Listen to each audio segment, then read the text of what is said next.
Esas historias que no están en las portadas, pero que vale la pena contar. Esto es Lo que no sabías que necesitas conocer.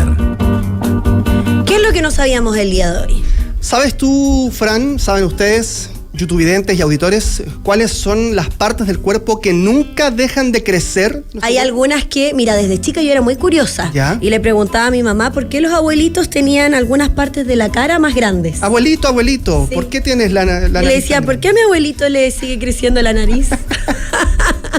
Me decía, no, es que las orejas también. Bueno, justamente esas dos son las partes del cuerpo, de acuerdo a múltiples estudios, que nunca dejan de crecer en nuestra... Claro. Vamos a estar con la doctora Paula Daza, después me podrá refutar esta teoría, claro. Pero bueno, lo cierto es que el cartílago, que es este tejido presente en las articulaciones y en otras partes del cuerpo, tiene la función de reducir el desgaste, mantener la estructura de ciertas áreas, y en ese caso, esa función se radica principalmente en la nariz y las orejas, porque con el tiempo el colágeno, las fibras del cartílago se degradan, y esto más la gravedad provoca que, por ejemplo, la punta de la nariz o los lóbulos de las orejas parezcan más grandes y aparentemente sean más grandes. Ah, pero es directamente los lóbulos. Claro, tienen que ver con algunas de esas se empieza formas. A caer también, es como claro. Las mujeres que usamos aritos. Sí, por ejemplo, la piel pierde elasticidad, ¿no? Sí. Se empieza a estirar. De todas maneras. Además, esto acentúa esta percepción de que las orejas y la nariz siguen creciendo incluso después de que ya nuestro organismo a los 20 años deja de manifestar crecimiento en otras partes del cuerpo. Y si se operan, bueno,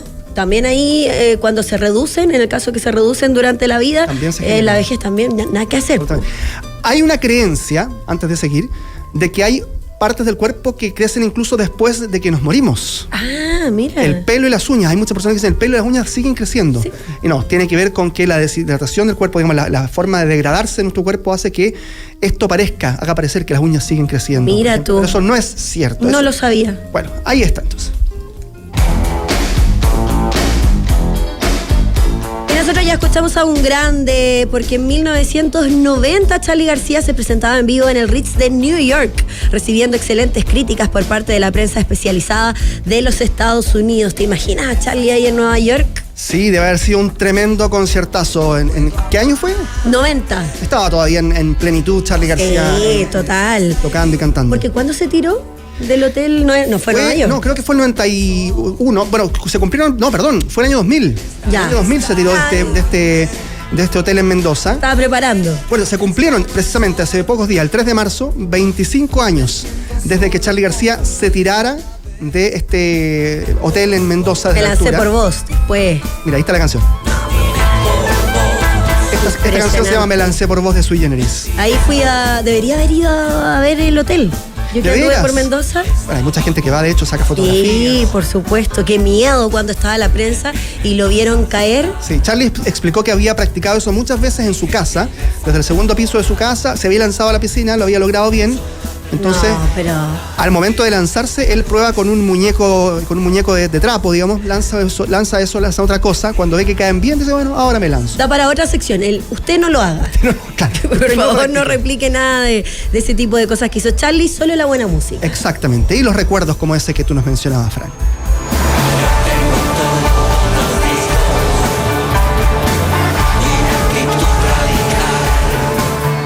No sabías que lo necesitabas hasta ahora. Escuchas Hora Clave. Y lo que sí necesitamos a esta hora de la mañana es una buena conversación, y es por eso que hay hartos temas, no solo desde la perspectiva de salud, sino que también el vínculo con la política, y es por eso que tenemos ya a la directora ejecutiva del Centro de Políticas Públicas e Innovación en Salud de la Universidad del Desarrollo, ex subsecretaria de Salud también y una de las líderes de la elaboración del programa de gobierno de Evelyn Matei, Paula Daza, junto a nosotros. ¿Qué tal, Paula? Buenos días. Hola Francisca, hola Carlos, muy buenos días, gusto estar con ustedes hoy día acá. Hola, muchas gracias por atender nuestro llamado. A ver, para comenzar, hay una serie de iniciativas en salud que distintos candidatos han estado proponiendo desde ya. Pero también hay cierta percepción de la población de que estamos o no mejor preparados, por ejemplo, para una pandemia. De hecho, la encuesta CADEM de hace unos días nada más decía que el 38% de las personas cree que es muy probable que vuelva a ocurrir una pandemia, y el 64% opina que la economía del país no está preparada. El 50% dice lo mismo del sistema de salud. ¿Cuál es su percepción respecto de cuán preparado está nuestro país, por ejemplo, para la contingencia sanitaria que venga en los próximos 4 años? A ver, yo creo que varias cosas. Primero que nada, vamos a tener una próxima pandemia. El tema es saber cuándo, no lo sabemos. Esta pandemia que tuvimos hace unos años atrás, se cumplieron 5 años del primer caso de coronavirus en Chile. Teníamos información de que iba a venir, pero sin embargo no tomamos en consideración esas alertas. El mundo entero, principalmente el mundo occidental. Hoy día yo diría que obviamente estamos mejor preparados como sociedad frente a una nueva pandemia desde el punto de vista infeccioso, viral o bacteriano, porque aprendimos muchas cosas en la pandemia, y la ciudadanía también, del punto de vista que frente a una infección, ¿no es cierto?, las personas tienden a ponerse la mascarilla o a mantener los lugares ventilados. Yo creo que hay ciertas cosas que aprendimos. Sin embargo, hay otras cosas que implementamos durante la pandemia que fueron tremendamente relevantes en Chile, que las aprendimos a golpe y se implementaron en la pandemia. Algunas de ellas se han dejado de lado. Por ejemplo, el Estado en su momento, el Ministerio de Salud, hizo estudios científicos importantes que se publicaron, que permitió no solamente hacer continuidad y seguimiento, sino que permitió, por ejemplo, revacunar a la población. Hay otras cosas que aprendimos, la colaboración público-privada, que fue tan relevante para poder apoyar a las personas, particularmente en las camas críticas. Y otros temas como nunca antes en la historia, Carlos, se había desarrollado todo lo que es tecnología digital. Ahí yo creo que tenemos que poner un acelerador, como se hizo en la pandemia, para poder tener, por ejemplo, una interoperabilidad en los hospitales con la atención primaria. Hay cosas que han quedado, pero otras cosas que se han ido dejando de lado, y yo creo que es momento de poner sobre la mesa estos temas. ¿Por qué? Porque sabemos que va a llegar y tenemos que estar mejor preparados de lo que estamos hoy día. Temas tales como el sector público, que usted ha criticado ahí, ha dicho en las últimas entrevistas que ha generado respecto a esto, que se requiere una cirugía mayor en este ámbito para mejorar la gestión. Y bueno, vemos cómo también en este último año de gobierno existe una profunda preocupación por la vacunación que fue temprana y que, bueno, tuvo este puntapié inicial hace algunos días, en donde veíamos autoridades y mucha gente también teniendo esta conversación en sus horas de trabajo. Ya ahora está más instalado eso, pero también, bueno, existe este tema de las listas de espera. Entonces tenemos ahí una balanza que va y viene en aspectos que la gente sí ha tomado y que se están preocupando, pero por otra parte también existen otros temas que de seguro va a tener que hacerse cargo el próximo gobierno, sea el que sea. Bueno, efectivamente, lo primero, tú lo has dicho muy bien, el tema de las listas de espera es la gran crisis sanitaria que tenemos hoy día. Tenemos cerca de 3 millones de personas que están esperando ya sea una cirugía o una atención por especialista, y particularmente cuando miramos, por ejemplo, las listas de espera de GES, de cáncer, son más de 15.000 prestaciones que están esperando. Y es ahí donde nosotros, como Centro de Políticas Públicas, hemos puesto el énfasis que se requieren medidas urgentes. ¿Cómo qué? Por ejemplo, en los hospitales hoy día vemos que podemos mejorar la gestión. Podemos mejorar la gestión desde el punto de vista de los pabellones quirúrgicos, podemos mejorar la gestión desde el punto de vista de acelerar el proceso de aquellos pacientes que están esperando un especialista.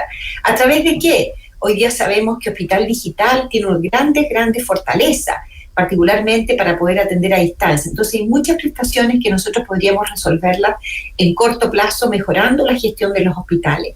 Acá cuando vemos los informes, por ejemplo, que ha hecho la Universidad Andrés Bello, donde los recursos se han aumentado en forma significativa en el sector público, sin embargo la productividad por cada atención se ha ido disminuyendo en los hospitales públicos. Por lo tanto, tenemos que ver cuáles son aquellos hospitales donde la gestión es más ineficiente para poder mejorar. Por ejemplo, en los pabellones sabemos que la productividad no supera el 52%. Ahí deberíamos llegar a un 80% de producción para aumentar aquellas cirugías que hoy día están en listas de espera. Por lo tanto, es un tema de gestión del sector público, pero también acelerar el proceso, particularmente en la colaboración público-privada en aquellas situaciones que son críticas como es el cáncer. Nosotros hemos propuesto acelerar el proceso del segundo prestador en las personas que están con cáncer. ¿Qué significa eso? Hoy día una persona que está con una lista de espera GES la persona es la que tiene que solicitar a FONASA, por ejemplo, que le active el segundo prestador. ¿Qué significa activar el segundo prestador? Que lo derive a una institución privada o otro hospital o una institución de alguna universidad, pero que lo derive, la persona tiene que activar eso para que FONASA lo derive. Lo que nosotros proponemos es que los GES de cáncer, que son más de 15.000 prestaciones de GES, sea automática, o sea, se cumple el plazo de tiempo, que esa persona sea derivada en forma inmediata a un segundo prestador privado, que hagan esos convenios. Eso se puede hacer y eso requiere gestión. Por ejemplo, hemos visto que las mujeres son las que tienen mayor cantidad de prestaciones de cáncer atrasada. ¿Sí? Sí, a propósito del cáncer también, porque hemos sabido en estos últimos días, hemos conocido aquella noticia acerca del Instituto Nacional del Cáncer y esta resolución de evaluación ambiental que quedó finalmente generando que se detenga por esta lista de solicitudes, entre ellas algunas que tenían que ver con áreas verdes para refugios para insectos, para arácnidos, corredores biológicos. ¿Cuál es su perspectiva respecto de lo que está ocurriendo con el Instituto Nacional del Cáncer y esta evaluación ambiental también que quedó trunca? Bueno, yo encuentro dramático porque es un tema de prioridades, absolutamente prioridades. El Instituto Nacional de Cáncer, la construcción del Instituto Nacional de Cáncer es esencial para poder dar respuesta a esta necesidad de que estamos hablando. Por lo tanto, dentro de las prioridades, bueno, ¿qué tan importante, no es cierto, es tener un jardín que se dice que es japonés, por ejemplo, en el instituto, y que tiene que estar eso para poder comenzar con todas las obras del instituto? Yo creo que acá no están claras las prioridades de la ciudadanía y del sistema estatal para poder estas cosas sobre la mesa. Yo lamento, cuando leí, eso lo leí a través de los medios de comunicación, es la información que tengo, y yo lamento porque claramente esas son las cosas que las personas lamentan profundamente, que retrasan, ¿cierto?, la ejecución de obras como el Instituto Nacional de Cáncer, que es un esencial. Durante la pandemia se aceleraron los procesos de tener al día más de 5 hospitales en nuestro país, porque sabíamos que la prioridad era tener hospitales para la atención de los pacientes, que afortunadamente se hizo. 5 hospitales, se aceleró el proceso de autorización rápido. ¿Por qué? Porque necesitábamos atender los pacientes. Por lo tanto, yo creo que, espero, ¿no es cierto?, que situaciones como esa no retrasen el contar con un Instituto Nacional de Cáncer, que sabemos que hoy día el actual hospital está en una situación ya lamentable, ¿no es cierto? No da abasto para la cantidad de pacientes de cáncer que tenemos. Hoy día el cáncer es la primera causa de muerte en nuestro país. Se mueren todos los años, el año 2024, más de 30.000 personas producto de cáncer.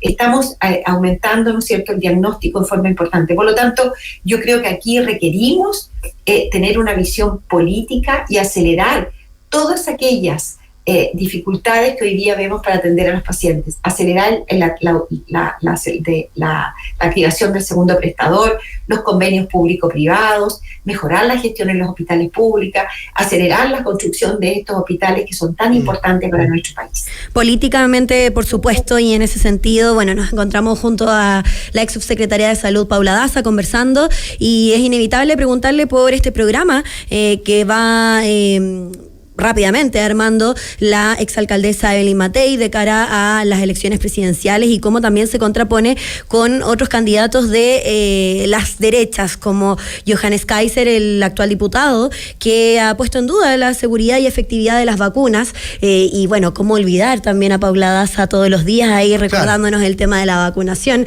La veíamos todos los días en pandemia, por supuesto, me imagino que es un tema que le afecta directamente, y también con su vínculo con la campaña de Evelyn Matei.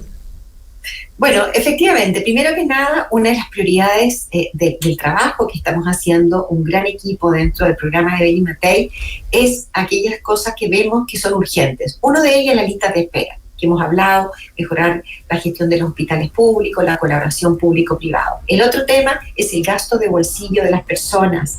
El mayor gasto de bolsillo de las personas en salud son los medicamentos, y por lo tanto otro objetivo que tenemos es disminuir el gasto de bolsillo en medicamentos. ¿Por qué? Porque además son las personas mayores, las de menos ingresos, son las que más gastan en remedio, y por lo tanto ese es un objetivo importante dentro del programa de salud. Y el tercer elemento es lo que tú hablabas recién, Francisca, que yo lamento profundamente profundamente si hay una propuesta contra las vacunas. Ayer quiero contarles que tuvimos un seminario muy importante acá en la Universidad del Desarrollo acerca de a 5 años del COVID. Y uno de los expositores fue una experta en vacunas, que fue la que autorizó la vacuna de la OMS, y ella nos planteó que una de las cosas que están viendo hoy día, que todos estos grupos antivacunas está haciendo que las personas no se vacunan y están apareciendo enfermedades que habían estado ya prácticamente desaparecidas, como es el sarampión y ¿Paula? el polio. ¿Sí? Y a propósito de eso, ¿le preocupa la irrupción o el crecimiento de estas fuerzas electorales que, por ejemplo, en el caso de Kaiser, su digamos, asesor de salud, Alirio Galleguillos, dice que pretende sacar a Chile de la Organización Mundial de la Salud? Esas posturas que van creciendo incluso en las encuestas, ¿le preocupa que este tipo de programas puedan generar cierta adhesión en los chilenos? Por supuesto que me preocupa, porque hoy día la verdad que vemos que estas propuestas como, ¿no es cierto?, estos grupos antivacunas, salirse de la OMS, ¿qué es lo que hay detrás de eso? La Organización Mundial de la Salud tiene grandes fortalezas. ¿Y cuáles son las fortalezas? Es que nos alertan, por ejemplo, a nuestro país de aquellas enfermedades que hay en otros países, se comparte la información, se analiza. Y por otro lado, sabemos que la OMS ha tenido un rol importante, particularmente en los países más vulnerables, ¿cierto? En la vacunación, en las estrategias de salud pública. Obviamente la OMS tiene dificultades y tiene problemas de gestión, y yo creo que hay que solucionar esos problemas. Pero así, llegar y decir, me voy a salir de la Organización Mundial de la Salud, que son organismos a la cual hemos pertenecido durante años, de una manera fuerte, importante. Todos los gobiernos hasta ahora, de derecha, de izquierda, independiente, hemos valorado, ¿cierto?, el trabajo que se ha hecho con los distintos organismos internacionales, y particularmente durante la pandemia. Yo creo que programas como eso, que significa, ¿no es cierto?, terminar con mucha información, con mucho trabajo, se ha hecho a lo largo de la historia. A mí me preocupa. Pero me preocupa particularmente lo que ustedes han hablado de si hay propuestas de terminar con programas de vacunación. Yo creo que Chile y el mundo ha demostrado que la mejor estrategia de salud pública a lo largo de la historia ha sido los procesos de vacunación. Se terminó con la viruela, nosotros no tenemos polio, no tenemos sarampión, gracias a los programas de vacunación. Sí, estamos hablando con Paula Daza, ex subsecretaria de Salud, también integrante del equipo programático de Evelyn Matei. Y a propósito de eso, quizás tangencialmente nada más toca su cartera, pero en rigor, una de las declaraciones de la candidata Evelyn Matei que más ha generado cierto debate tiene que ver con la restitución o no de la pena de muerte. Paula, queríamos preguntarle también, ¿cuál es su percepción respecto de esta medida?